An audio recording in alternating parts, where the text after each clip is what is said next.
आप देख रहे हैं जोली the death story Sunil Kumar के साथ। आज की यह कहानी हमारे साथ शेयर की है हमारे एक दोस्त जिनका नाम भूपेश है। तो सबसे पहले हम अपने दोस्त भूपेश का धन्यवाद करना चाहते हैं जिन्होंने यह कहानी हमारे साथ शेयर की। तो चलिए बढ़ते हैं भूपेश जी की आज इस कहानी की ओर। भूपेश जी की आज यह कहानी उन्हीं के शब्दों में।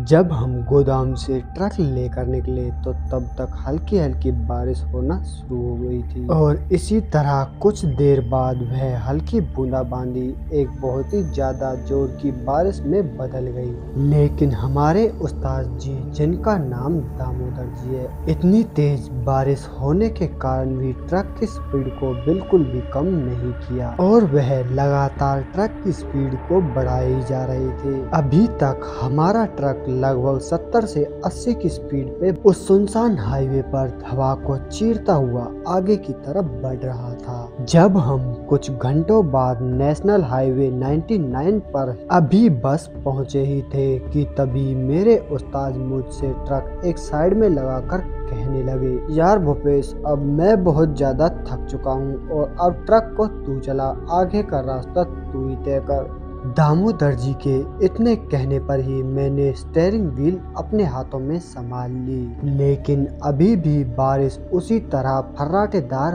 हो रही थी जिस पर मैं अब ट्रक को आगे की ओर चला रहा था, मगर दामोदर जी की तरह फर्राटेदार तो नहीं, क्योंकि बारिश ज्यादा होने के कारण सामने की तरफ कुछ ज्यादा अच्छा दिखाई नहीं दे रहा था, जिसके चलते मैं ट्रक को 40 से 50 की स्पीड पर ही चला रहा था। मैं अभी रेडियो की धुन में ट्रक को एक ही स्पीड से चलाए जा रहा था कि तभी अचानक मेरी नजर हाईवे के उस तरफ पड़ी, जिसे देखने के बाद एक पल तो मैं डर ही गया, क्योंकि वहां खून में लथपथ किसी के सफेद वस्त्र पड़े हुए थे, जिस पर मैंने दामोदर जी को तुरंत उठाते हुए कहने लगा, अरे उस्ताद देखो, ये क्या बला है हाईवे के किनारे। लेकिन उस वक्त दामोदर जी बहुत ही ज्यादा गहरी नींद में थे, जिस पर वह मुझसे कहने लगे, अरे यार तू बस ट्रक ड्राइव कर। दामोदर जी के इतने कहने पर मैंने वहां से ट्रक आगे की ओर बढ़ा दिया। लेकिन मैं अब ट्रक ड्राइव तो कर रहा था, लेकिन मेरा ध्यान सड़क के किनारे पड़े उन खून से लथपथ कपड़ों पर ही था। जब मैंने अपना ट्रक उसके साइड से निकाला था तो देखने पर ऐसा लग रहा था कि किसी इंसान को यहाँ घसीटते हुए जंगल की ओर ले जाया गया हो। जैसे जैसे मैं नेशनल हाईवे 99 पर आगे की ओर बढ़ रहा था, वैसे मेरी उत्सुकता भी अब ज्यादा बढ़ती जा रही थी, ये जानने के लिए कि आखिर खून से लथपथ वो कपड़े आखिर किसके हैं। अभी भी मेरे दिमाग में उन खून से लथपथ कपड़ों के बारे में ही विचार चल रहा था, जिसके साथ साथ मैं ट्रक ड्राइव भी कर रहा था। हालांकि मैं अब उस जगह पहुंच चुका था जहां से वो खून के लथपथ कपड़े अब बिल्कुल दिखाई देना बंद हो चुके थे, जिस पर 1 मिनट के लिए मैंने ट्रक रोककर पीछे की तरफ देखा तो वहां से कुछ भी दिखाई नहीं पड़ रहा था। मैं अभी ट्रक को चालू रखते हुए आगे की ओर बढ़ ही रहा था कि तभी मुझे अचानक से किसी के रोने की आवाज सुनाई देने लगी, जिस पर मैंने तुरंत ट्रक रोकते हुए उस आवाज को ध्यान से सुनने लगा और कुछ देर बाद पता चला कि वह आवाज ट्रक के पीछे से आ रही है, जहां पर खून से लथपथ वह कपड़े पड़े हुए थे। लेकिन अभी तक दामोदर जी बहुत ही ज्यादा गहरी नींद में सोए हुए थे, जिस पर मैंने उन्हें जगाना उचित नहीं समझा और खुद अकेले ही ट्रक से नीचे उतर गया। और जैसे ही मैं खून से लथपथ उन कपड़ों के पास पहुंचा, जिस पर मैंने पाया कि वहाँ एक यंग एज लड़की उन कपड़ों में उलझी हुई है। उस लड़की की उम्र तकरीबन 20 से 21 साल ही होगी। वह लड़की खून से लथपथ उन कपड़ों में उलझी हुई बस रोई जा रही है। तुरंत मैं उस लड़की को अपना हाथ देते हुए उस लड़की को खून से लथपथ उन कपड़ों से बाहर निकालने की कोशिश करने लगा।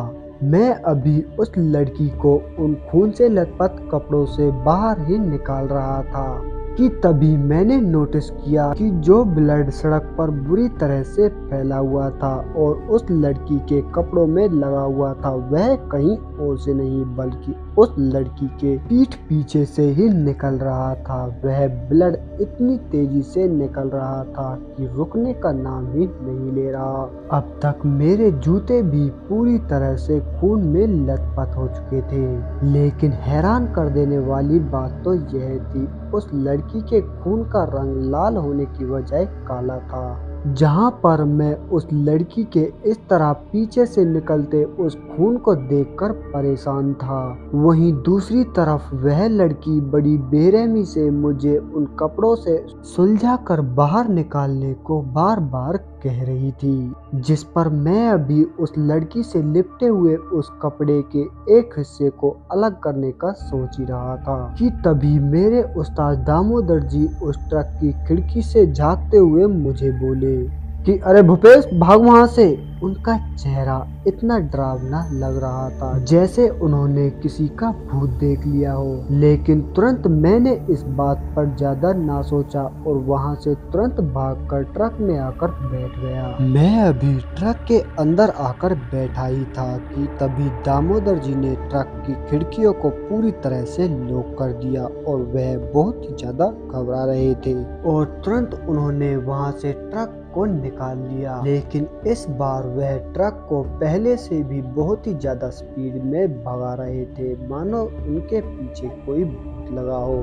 कुछ देर तक दामोदर जी ट्रक को बस इसी तरह भगाने में लगे रहे, लेकिन कुछ देर बाद उन्होंने ट्रक की स्पीड कम की और मुझसे कहने लगे, यार पता नहीं कौन सा अच्छा काम हमने किया है जिसकी वजह से आज हमारी जान बच गई। वह कोई लड़की वड़की नहीं है जिसकी मदद करने के लिए तू ट्रक से उतरा था, वह एक बहुत ही भयानक चुड़ैल है जो इसी तरह यहाँ से गुजरने वाले सभी व्यक्तियों को अपनी तरफ बुलाती है। और यहाँ के लोगों का कहना यह भी है कि अगर उस खून से लथपथ कपड़े से अगर किसी ने उसे सुलझा दिया तो वह हमेशा के लिए उसमें उलझ जाता है। कहते हैं उस चुड़ैल को काली शक्तियों द्वारा एक बुरा श्राप दिया गया है, जिस वजह से वह उन खून से लथपथ कपड़ों में लिपटी हुई है। ये सब जानने के बाद मेरे हाथ पैर डर के कारण फूलने लगे, जिसके चलते मैं वहीं पर बेहोश हो गया। खैर ज्यादा कुछ तो नहीं हुआ, लेकिन उस हादसे के बाद मैं हमेशा एक डर के साए में ही जी रहा हूँ। तो मेरे प्यारे दोस्तों, इस कहानी में बस इतना ही। कहानी अगर आपको पसंद आई तो लाइक शेयर जरूर करें और हमें कमेंट करके जरूर बताएं। तो मैं आपका दोस्त सुनील कुमार मिलता हूँ आपसे बहुत जल्द एक और ऐसी ही सच्ची घटना के साथ। तब तक के लिए बाय एंड टेक केयर।